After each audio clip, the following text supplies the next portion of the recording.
Assalamualaikum warahmatullahi wabarakatuh. Kali ini kita akan membahas soal penilaian tengah semester 2 atau PTS 2 atau mid semester 2 Bahasa Indonesia SMP kelas 7. Mulai saja. Nomor 1. Bacalah pantun berikut. Keju mozzarella impor dari Belanda, masuk ke negeri elok bahari. Ayo ikut vaksin virus corona untuk kesehatan dan kekebalan diri. Ditanyakan yang merupakan rima akhir sebagian terdapat pada rima akhir sebagian, ingat-ingat ya. Ya, baris 1 dan 3 itu. Kemudian nomor 2. Bacalah gurindam berikut. Silang baris risih jangan dicari, tentram rasa hati dan diri. Jagalah hati, jagalah lisan, supaya hidup tidak dalam penyesalan. Rima akhir utuh pada kutipan gurindam di atas ditandai nomor yang utuh ya. Jelas itu 1 dan 2. Iya, betul.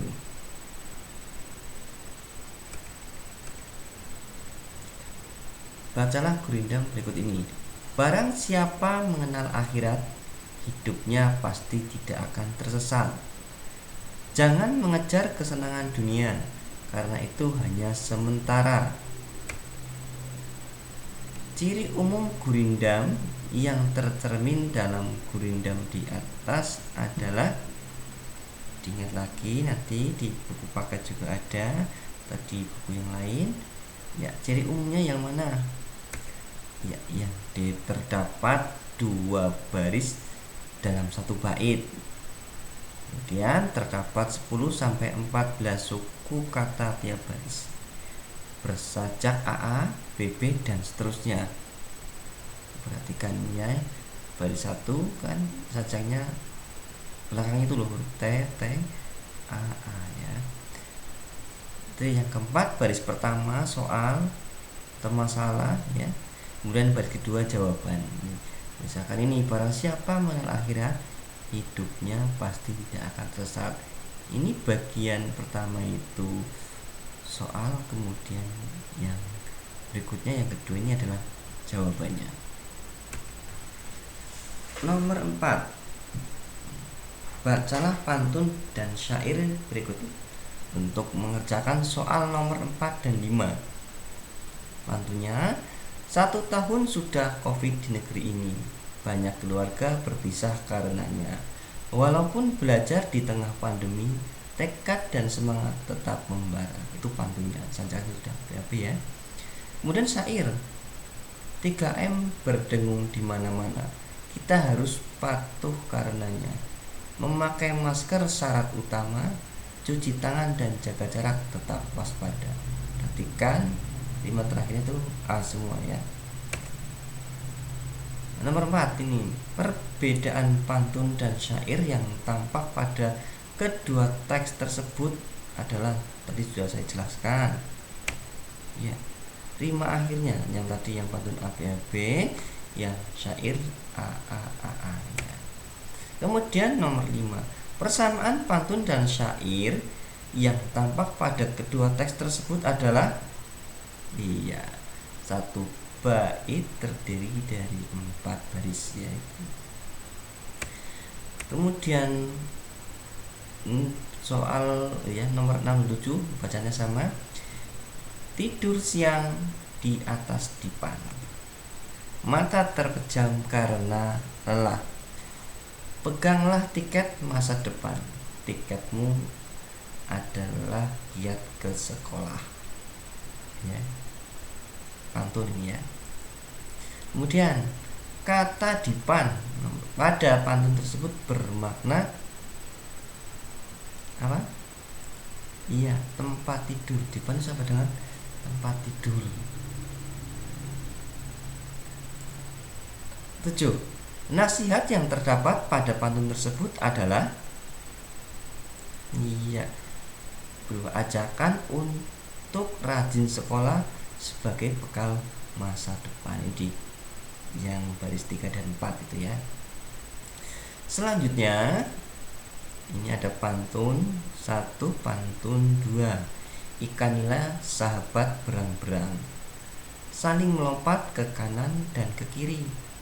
Jika kamu berada di rantau orang, jaga perilaku dan pandai membawa diri. Kemudian pantun yang kedua, kantor dinas Pedangka di Jalan Kalimantan. Di sana ada Pak Hadi dan Bu Susi. Teruslah berusaha jadi teladan, rela cita dan raih prestasi. Ini yang ditanyakan perbandingan nilai dari kedua pantun tersebut. Kalian sudah membaca tadi kan? Ya. Pantun yang satu, pantun pertama tadi menanamkan pentingnya tata krama hidup bermasyarakat, sedangkan pantun kedua menanamkan pentingnya belajar untuk meraih cita-cita. Jelas ya? Ini kalau kita lihat di baris 3 dan 4 itu sebagai isinya. Kemudian nomor 9, bacalah syair berikut ya. Hormati olehmu para guru, karenanya asa turun padamu, asa merasuk ke kalbu, pertanda baik hati dan jiwamu. Simpulan isi syair tersebut jelas, ini udah dari awal dijelaskan untuk menghormati guru yang telah memberikan ilmu agar harapan tertanam kuat di hatimu ya. 10, ini syair juga. Wahai pemuda, kenali dirimu, ialah perahu tamsil tubuhmu. Tiadalah berapa lama hidupmu, ke akhirat juga kekal dirimu. Nasihat yang dapat kita temukan dalam syair tersebut. Jadi untuk mencari nasihat atau di sini isinya apa, kita harus perhatikan dari awal sampai akhir. Karena semua untuk syair hampir semuanya itu isi ya, dari awal sampai akhir. Jadi yang tepat ya, nasihat kepada para pemuda supaya memanfaatkan waktu dalam hidupnya, karena hidup di dunia bersifat sementara. Jelas ya sampai sini? Sudah jelas. Lanjut lagi ke nomor berikutnya. Ini ada gurindam untuk nomor 11 dan 12. Jika ingin sukses dalam dagang, karakter jujur haruslah dipegang. Di yang baris pertama itu bagian soal atau masalahnya, kemudian yang kedua adalah jawaban. Makna kata tercetak miring pada gurindam tersebut adalah karakter, yang maksudnya ya karakter sama artinya dengan sifat ya, karakter sama dengan sifat. Kemudian 12, nilai moral yang terdapat pada gurindam tersebut. Jadi kita perhatikan, jika ingin sukses dalam dagang, karakter jujur haruslah dipegang ya. Jika ingin sukses dalam berdagang, kita harus jujur ya. Sudah jelas itu. 13, perhatikan kutipan syair berikut ini. Dengan ilmu engkau terjaga dari suramnya waktu dan masa, cemerlang akan senantiasa menyinari dirimu di masa dewasa. Ditanyakan adalah telaah struktur penyajian syair yang tepat. Perhatikan saja. Nanti kira-kira mana? Iya, yang A.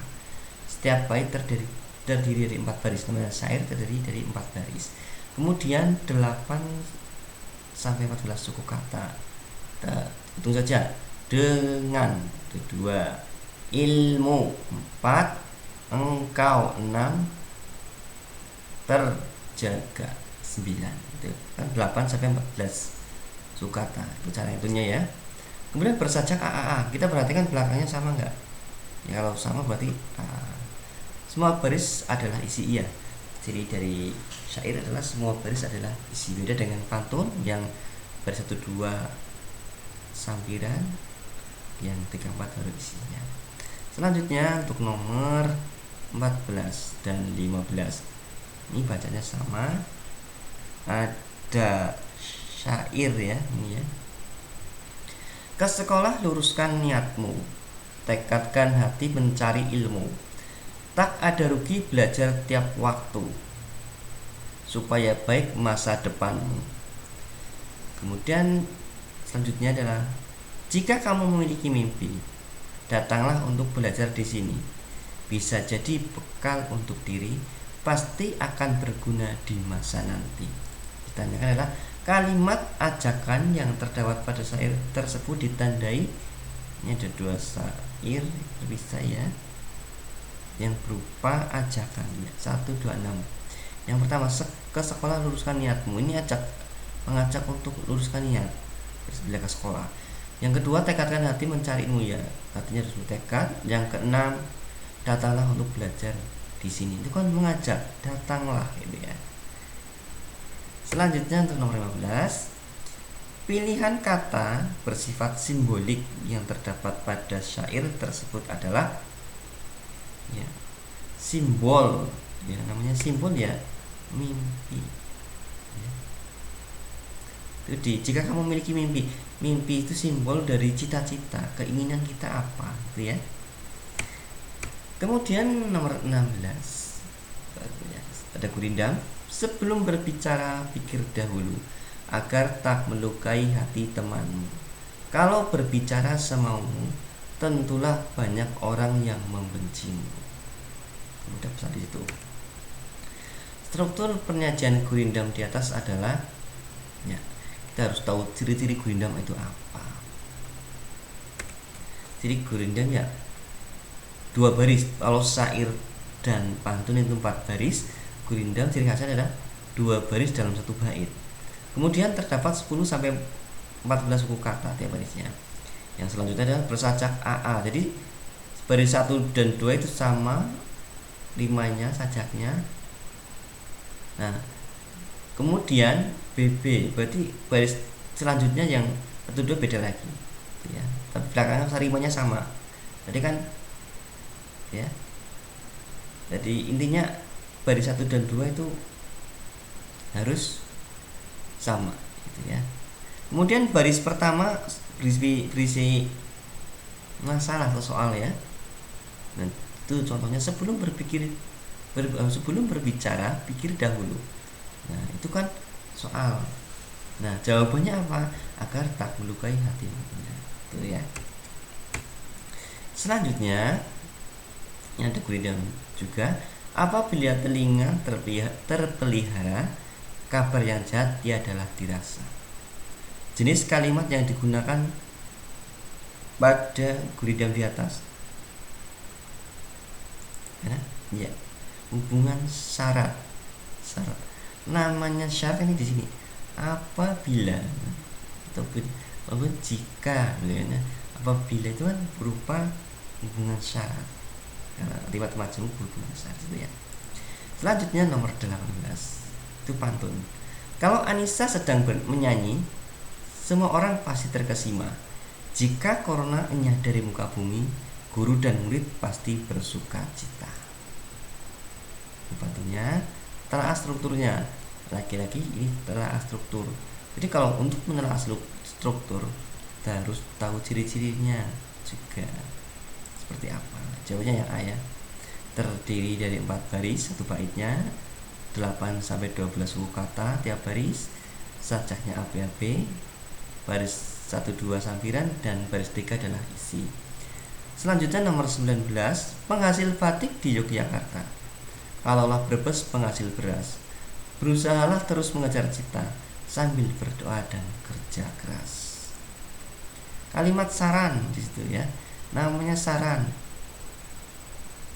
Itu semacam anjuran gitu ya. Yang mana? Ya yang ketiga, berusahalah terus mengejar cita. Sarannya harus, kalau ada cita ya, keinginan kita dikejar, itu kan sebuah saran. Berusahalah, itu kan saran. Selanjutnya nomor 20, bacalah pantun berikut. Ke Pontianak naik Sriwijaya, singgah dahulu di Pulau Seribu. Jika kelak ingin hidup bahagia, sungguh-sungguhlah menuntut ilmu. Pantun ya. Kata penghubung syarat tadi kan ada apabila Jika yang menggunakan jika yang mana? Iya, yang baris 3 ini ada jika penghubung itu syaratnya. Kemudian 21, perhatikan pantun rumpang berikut ini. Baris pertama dikosongi di rumpang, belum diisi ya. Kemudian baris kedua, menjual pohon membeli daging. Banyak harta miskin ilmu, bagai rumah tidak berdinding. Otomatis kita untuk melengkapi ini ya, larik yang tepat melengkapi ya, yang jelas rimanya harus disamakan baris 1 dan 3. Banyak harta miskin ilmu. Ini kebetulan tinggal B dan C. Terus kemudian kita pilih yang B dan C, yang nyambung yang mana? Ya, yang B. Tumbuh merata pohon tebu, menjual pohon membeli daging. Nah, itu maksudnya kenapa jawabannya yang B. Tadi di baris kedua ada bahas pohon, otomatis baris pertama sebelumnya juga bahas pohon, seperti itu. Kemudian nomor 22, cermati pantun rumpang berikut. Ke Palu membawa tomat, tiba di sana harus naik kapal. Baris ketiga di rumpang, baris keempat supaya hidup tidak menyesal. Larik yang tepat ya seperti tadi. Kalau baris ketiga untuk pantun pasangannya pasti baris pertama. Rimanya harus cocok 1 dan 3. Itu menggunakan huruf T, belakangnya berarti huruf T. Otomatis yang A salah, tinggal kita cocokkan ya, supaya hidup tidak menyesal. Berarti pasangan dari baris keempat ketiga yang kira-kira nyambung ya. Iya, menuntut ilmu harus semangat supaya hidup tidak ya, menyesal. Jadi gini, kalau namanya hidup juga perlu ilmu. Kenapa juga itu menuntut ilmu? Kenapa tidak yang jalan hidup penuh semangat? Menuntut ilmu disesuaikan dengan baris ke pertama, ke Palu. Di situ lebih cocok kan Palu jadi ilmu. Nah, di situ ya. 23. Pantun berisi nilai kehidupan untuk menanamkan pentingnya kesempurnaan dalam melakukan pekerjaan. Itu clue-nya ya, clue semacam apa pengantarnya itu ya, temanya itu. Pantun yang sesuai. Nah, tadi ilustrasinya pantun beri nilai kehidupan, menanamkan pentingnya kesempurnaan melakukan pekerjaan. Yang ada hubungannya dengan itu yang mana? Ya, parang ditetak ke batang sena, belah buluh taruhlah temu. Barang dikerja takkan sempurna, bila tak penuh menaruh ilmu. Ya, melakukan pekerjaan ya, pentingnya kesempurnaan dan takkan sempurna itu ya. Selanjutnya nomor 24 ada syair. Cita-cita teruslah ditanam dalam sanubari yang terdalam, belajarlah terus sampai katam, yang terakhir katam ya. Nah, di baris keempat dirumpangi, larik yang tepat, otomatis ya ciri syair harus hafal ya. Di syair kan harus sama AA semua, ini M semua, berarti larik juga harus M. Otomatis yang A dan D sama B juga sama. Mudah kan? Ya. Nama syair M semua ya harus M semua terakhir gitu ya. Maksudnya bersajak AA seperti itu.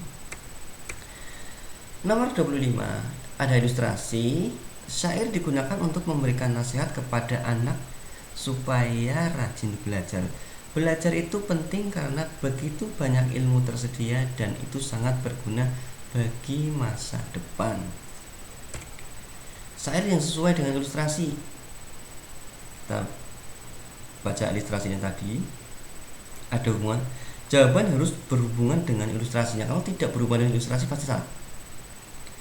Jawaban ini yang tepat adalah ya. Dengarlah wahai anak Anda, rajinlah belajar sepanjang masa. Ilmu tiada pernah habis dieja, sebagai bekal sepanjang usia. Hubungannya dengan ilmu tadi ya. Selanjutnya nomor 26.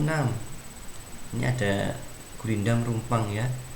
Baris pertama berarti soal, masalah. Baris kedua nanti jawabannya. Barang siapa mengenal akhirat, nah jawabannya nanti apa? Yang cocok di sini. Dan harus rimanya sama, T ya itu ya. Nah otomatis di antara jawaban A, B, C, D, yang terakhir huruf T yang B. Tahulah ia di dunia tidak akan tersesat. 27. Ini ada ilustrasi juga. Gurindam berisi nasihat untuk patuh terhadap orang tua agar hidupnya selamat. Gurindam yang tepat berdasarkan ilustrasi. Kata kuncinya ada nasihat orang tua patuh ya, di hidup selamat. Jadi yang C. Dengan ibu hendaklah hormat supaya badan dapat selamat. Ya, yang paling intinya kalau sesuai dengan ilustrasi pasti benar. Kalau tidak sesuai ya salah. Coba yang itu. Apabila banyak pencela orang, itulah tanda dirinya kurang. Kan tidak pas dengan ilustrasi. Tadi diminta selamat, ini tanda dirinya kurang. Kemudian nomor selanjutnya, Boko berkubang di lumpur yang dingin dengan gembira. Itu yang pertama ya. Kemudian setelah puas, ia pergi ke rumah Sapo untuk meminta rumput. Yang ketiga, di sana ia makan sepuasnya tanpa memikirkan rumput itu persediaan makanan bagi keluarga Sapo. Menjelang petang, Boko kembali masuk kandangnya dan tidur di atas jerami yang hangat. Begitulah Boko menghabiskan waktunya setiap hari tanpa bekerja. Nah, ditanyakan watak Boko pada kutipan cerita tersebut adalah ya, malas. Ya, jelas ya, yang berkubang, tiduran tanpa bekerja itu kan malas berarti. Kemudian Pipit pulang dari sawah dengan wajah yang ceria. Ia kenyang karena sudah makan biji-biji padi yang ranum dari sawah Kuskus. Pagi itu Kuskus memang kesiangan pergi ke sawah, sehingga Pipit bisa dengan leluasa makan padi yang mulai menguning. Hati Pipit benar-benar senang. Namun kesenangan itu terganggu oleh bentakan lawar kelelawar yang terganggu tidurnya. Ia memang begadang semalaman untuk mencari makan di kebun Mongki yang tengah panen duku. Tokoh utama ya, berarti yang sering diceritakan di situ, dia pelakunya ya, Pipit ya. Jadi di awal diceritakan Pipit ya. Kemudian 30, bacalah kutipan teks cerita fabel. Masalahnya, Cici terlalu tinggi untuk melakukan pekerjaan yang ditawarkan padanya. Cici terlalu tinggi untuk menjadi kondektur bus. Ketika berdiri di dalam bus, ia harus menekuk leher, dan itu membuat lehernya nyeri. Ia juga terlalu tinggi untuk menjadi sopir truk. Lehernya terlalu panjang di ruang kemudi. Saat ia tekuk, hidungnya menyentuh kemudi truk. Sepertinya aku hanya cocok untuk melakukan pekerjaan di luar ruangan. Ya, gumam Cici pada suatu pagi sambil matanya menerawang memperhatikan sekitarnya. Temanya apa itu? Iya, bekerja sesuai kemampuan. Ya. Jadi sesuai kemampuannya apa, jangan dipaksakan ya. Selanjutnya, Lala si anak kelinci baru saja keluar dari sarang. Ini adalah hari pertama untuknya bermain bersama anak-anak binatang lain di hutan. Selama ini ia hanya bermain sendiri di rumah karena malu sama teman-temannya. Ibunya menyuruhnya keluar dari rumah agar bisa mengenal lingkungan hutan dan penghuninya. Dengan begitu, Lala bisa tumbuh seperti kakaknya yang pemberani dan penolong. Latar tempat berarti di mana? Jelas disebutkan di baris kedua itu ada kan? Di hutan ya. Betul. Selanjutnya nomor 32, bacalah kutipan teks fabel berikut. Di Taman Melati ada seekor bunglon kecil yang sedang disapa dengan nama Neon. Ia mempunyai teman yang lebih besar dari ukuran badannya. Pertemanan mereka abadi, bukan hanya bersifat sementara. Neon menyambut pagi yang cerah dengan loncat sana loncat sini. Bahkan sampai sore ia tak akan lelah meloncat. Ia akan memperlihatkan kepintarannya dalam mengubah warna dirinya sesuai dengan tempat yang disinggahinya. Latar waktunya mana? Iya, pagi hari ya. Neon menyambut pagi yang cerah di situ ya, ada kalimatnya di baris ketiga. Selanjutnya nomor 33 ini ada bacaannya. Pada suatu hari si rusa berjalan-jalan di pinggir danau. Ia bertemu dengan kura-kura yang terlihat hanya mondar-mandir saja. Kura-kura, apa yang sedang kau lakukan di sini? Aku sedang mencari sumber penghidupan, jawab si kura-kura. Si rusa tiba-tiba marah dengan mendengar jawaban si kura-kura. Jangan berlagak engkau, kura-kura. Engkau hanya mondar-mandir saja, tetapi berlagak tengah mencari sumber penghidupan. Si kura-kura berusaha menjelaskan, tetapi si rusa tetap marah. Bahkan si rusa mengancam akan menginjak tubuh si kura-kura. Si kura-kura yang jengkel akhirnya menantang untuk mengadu kekuatan betis kaki. Si rusa sangat marah mendengar tantangan si kura-kura untuk mengadu betis. Ia pun meminta agar si kura-kura menendang betisnya terlebih dahulu.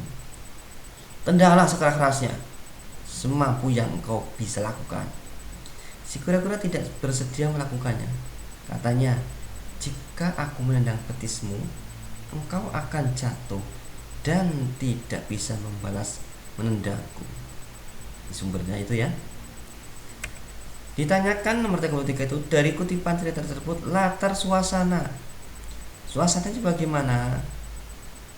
Iya, tegang. Tegang karena tadi perdebatan sengit antara rusa dan kura-kura. Nomor selanjutnya, suatu hari seekor kucing kota datang menjenguk saudaranya di desa. Kucing desa amat senang dengan kedatangan saudaranya itu. Kucing kota berbincang-bincang mengenai pengalamannya di kota yang sangat menyenangkan dengan makan berbagai makanan yang lezat. Kucing desa tertarik dengan cerita tersebut sehingga ingin ikut ke kota. Ia merasa bosan dengan ikan asin yang selalu diberikan tuannya. Mereka berbincang sampai larut malam dan tak terasa mereka ketiduran. Ketika tidur, kucing desa bermimpi hidup di sebuah kota. Kucing desa bermimpi berada di sebuah rumah yang cukup besar dan mewah. Ketika mereka masuk, kucing desa kaget dengan aroma yang sangat enak dan lezat dari sebuah meja makan. Tidak lama kemudian penghuni rumah datang dan melihat kucing desa telah berada di meja makan mengendus makanan mereka. Dengan penuh amarah, penghuni rumah mengambil sapu lalu memukul kucing desa. Kucing desa merasa ketakutan dengan kelakuan penghuni rumah. Ia berlari menjauh dan bertemu kucing kota. Amanatnya apa? Ya, tadi kan sudah diceritakan bayangan hidup mewah ternyata tidak sesuai harapannya itu ya kucing desa tadi pas tidur gitu. Selalu bersyukur dengan apa yang kita miliki ya. Tadi harusnya tetap walaupun ikan asin kan dikasih tidak dipukul tadi ya. Selanjutnya nomor 35, Lino adalah seekor macan tutul yang terkenal baik hati di sekolah alam pinggir hutan. Teman-teman Lino senang bermain dengannya karena ia ramah. Pagi itu Lino menunggu Ganji untuk berangkat sekolah. Lino tahu Ganji anak yang pemalu sehingga ia masih sering minta ditemani ibunya jika ke sekolah. Pagi ini Lino bertekad agar Ganji tidak menjadi pemalu. Ganji tidak menjadi pemalu lagi dan berani berangkat ke sekolah berangkat sekolah tanpa ibunya. Berdasarkan paparan watak tokoh dan latarnya, kutipan tersebut termasuk fabel apa? Di bagian apa itu? Ya diadaptasi ya dari istilahnya apa? Kehidupan manusia dengan tokohnya binatang ya. Selanjutnya ini ada ilustrasi lagi. Sudah, tidak usah didengarkan omongan cupu yang suka mengejekmu. Nih, lihat aku bawain makanan lezat untukmu. Lati menunjukkan dedaun hijau muda yang segar. Cupu memang terkenal dengan kecantikan sayapnya sehingga membuatnya angkuh. Lati sangat memahami kalau Uli suka makan. Jadi setiap Uli sedih setelah diejek Cupu, Lati selalu siap menghibur dengan kata-kata yang menenangkan dan tentu saja dengan memberikan makanan kesukaan Uli. Ditanyakan berdasarkan kemunculan pesan, jenis fabel tersebut adalah fabel apa? Ya, tanpa koda. Tidak ada akhirnya itu ya, tanpa koda. Nomor 37. Ini ada pokok-pokok fabel, nanti yang ditanyakan urutan pokok fabel. Nah, coba kita telaah, dibaca dulu. Ya, sudah. Kalau sudah dibaca, kita urutkan. Yang jelas yang mana? Yang benar urutannya 5, 4, 3, 2, 1. Anjing tersenyum bahagia karena dia telah menemukan makanan meskipun makanan itu dipegang oleh seekor bangau yang besar. Dia sudah tak perlu berjalan lebih jauh lagi untuk mengisi perutnya yang sudah lapar. Sang anjing mulai mengeluarkan jurusnya untuk merebut makanan tersebut. Hei burung yang indah dan cantik, kau kelihatan sangat indah ketika bertengger di dahan itu. Burung bangau tetap menutup paruhnya dan tidak membalas sahutan anjing. Ya. Ini ada ilustrasi lagi. Dengan kecantikan dan kemolekannya, merak muda berharap banyak teman yang suka berteman padanya. Namun pada kenyataannya kawannya banyak yang tidak menyukainya karena kesombongannya. Ia tidak menyadari jika keangkuhannya itu membuat mereka jauh. Merak muda sedih karena tidak ada satupun teman yang mau bermain dengannya. Setiap harinya hatinya susah memikirkan itu. Ia hanya bisa melihat teman-temannya bermain dari kejauhan. Sekali ia mengintip dari balik kandangnya ke arah temannya yang sedang tertawa bahagia. Ringkasan kutipan fabel yang tepat yang mana? A, B, C, D, E. E-nya nggak ada, sampai D saja. Iya, yang tepat yang B. Karena kesombongannya, merak muda dijauhi teman-temannya. Semula ia berharap banyak teman yang menyukainya karena ia cantik dan mulai. Ia sedih karena tidak ada satupun teman yang mau bermain dengannya. Ya. Selanjutnya, nomor 39. Suatu hari, di saat hampir semua hewan sibuk dengan pekerjaannya sehari-hari, seekor belalang tampak leluasa keluar masuk ke sarang temannya. Kebiasaan jelek itu sudah berulang kali ditegur temannya, namun ia tetap melakukannya. Ketika ia sampai di kandang kerbau yang hangat, ia segera merebahkan dirinya seakan itu adalah tempat tidurnya. Kerbau yang sedang istirahat sehabis merumput tidak suka dengan kelakuan belalang itu.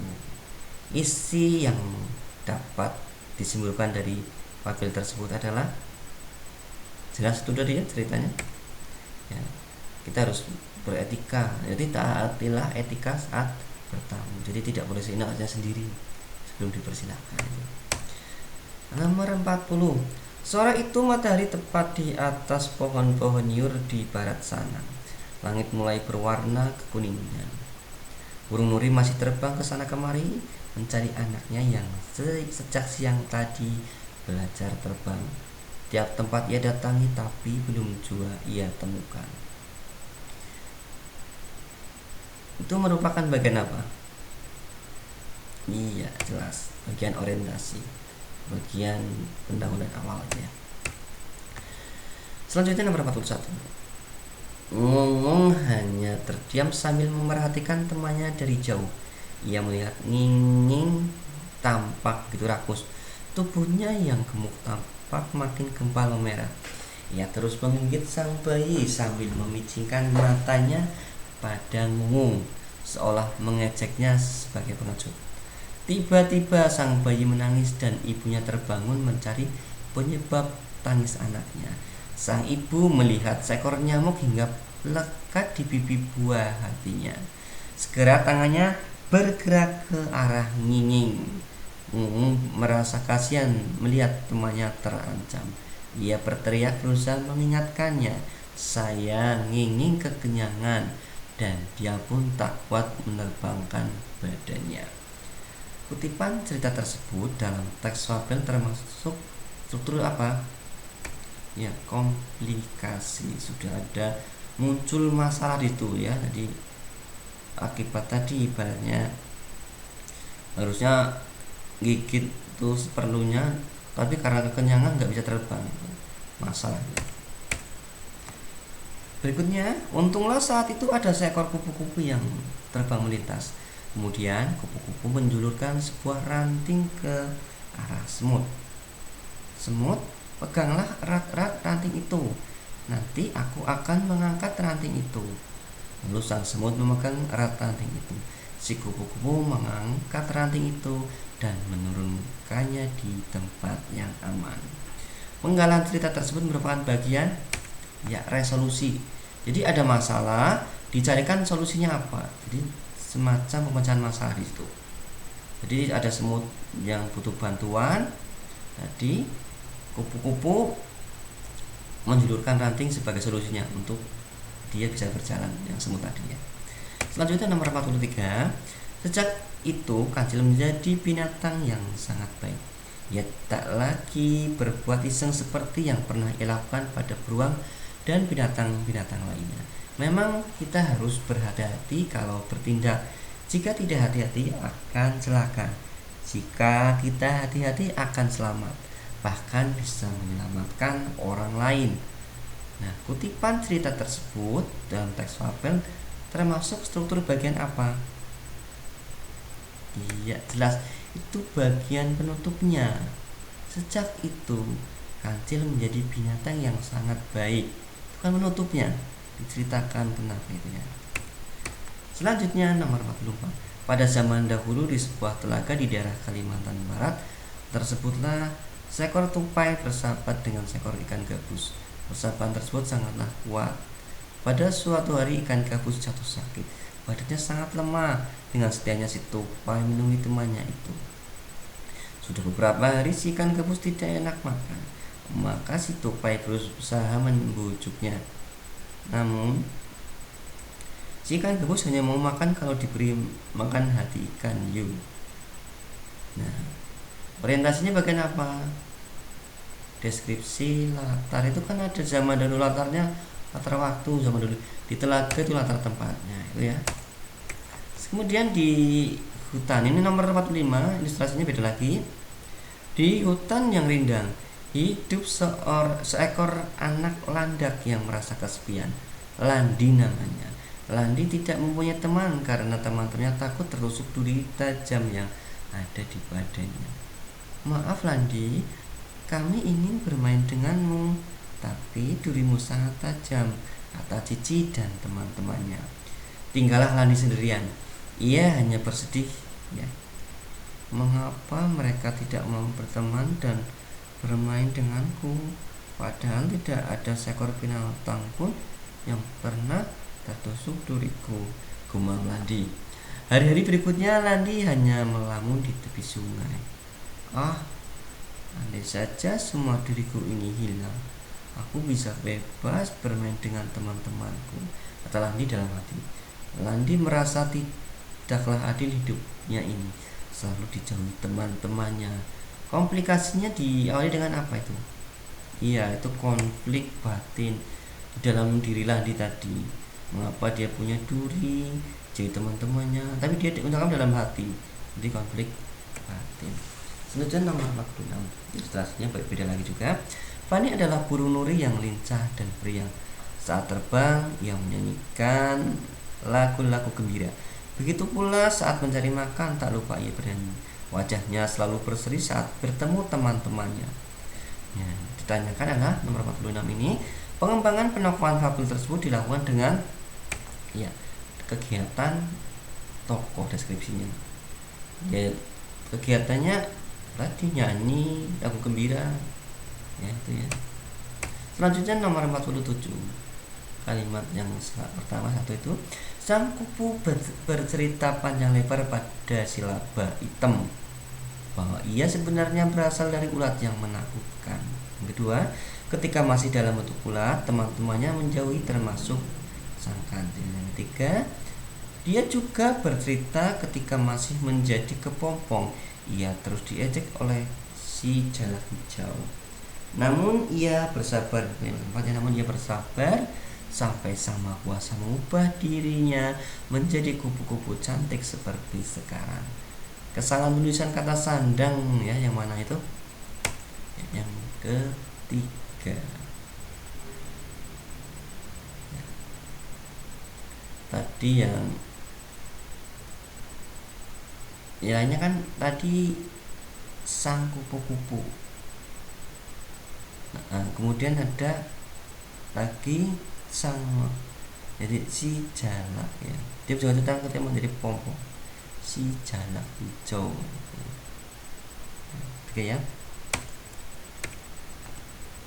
Yang nomor 48 ini ilustrasinya judulnya Kerbau dan si Jalak. Kerbau dan si Jalak bersahabat sejak lama. Di saat kerbau bekerja, si Jalak dengan setia menemaninya. Ia bertengger di punggung kerbau sambil mencari kutu bulu-bulu sahabatnya itu. Sesekali ia terbang berputar-putar di atas lahan pertanian yang sedang digarap. Ayo semangat kawan, seru si Jalak dari kejauhan. Kerbau menyambut dengan anggukan yang mantap. Langkahnya pun semakin sigap. Kerbau menjawab, sana terbang yang jauh, cari makan yang banyak. Tadi ditanyakan kalimat langsung dengan kalimat pengiring setelah petikan ditunjukkan oleh kalimat ya, ayo semangat kawan. Itu jelas ya.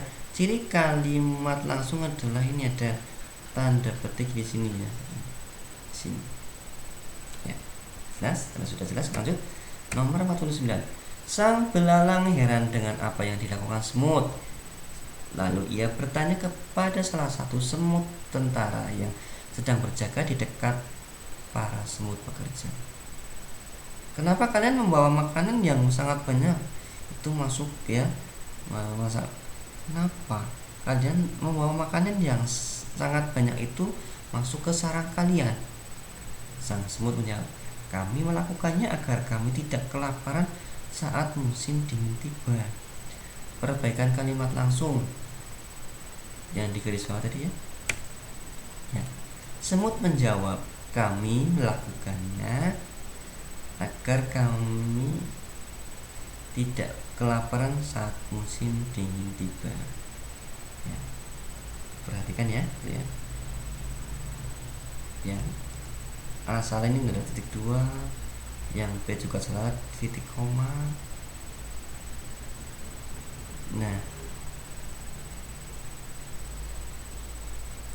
yang C ini tanda serunya. Ini kan punya titik di sini, bukan menyeru ini ya. Selanjutnya yang terakhir nomor 50. Ini ada ilustrasi juga. Tak berapa lama setelah binatang-binatang meninggalkan kera, seorang pemburu datang ke tempat itu. Melihat ada kera di dalamnya, ia langsung membawa tangkapannya ke rumah. Revisi yang tepat dari kesalahan penulisan kata depan pada teks tersebut adalah jelas di situ kata ke rumah. Kalau menunjukkan tempat, ke-nya dipisah, bukan disambung seperti yang dirangkai seperti ini ya. Jelas. Demikian pembahasan soal ini, soal tahun kemarin saya coba bahas. Intinya kalau soal bahasa Indonesia, soalnya dan cara menyelesaikannya hampir sama. Yang berbeda biasanya hanya ilustrasi atau bacanya saja. Semoga mudah dipahami. Wassalamualaikum warahmatullahi wabarakatuh.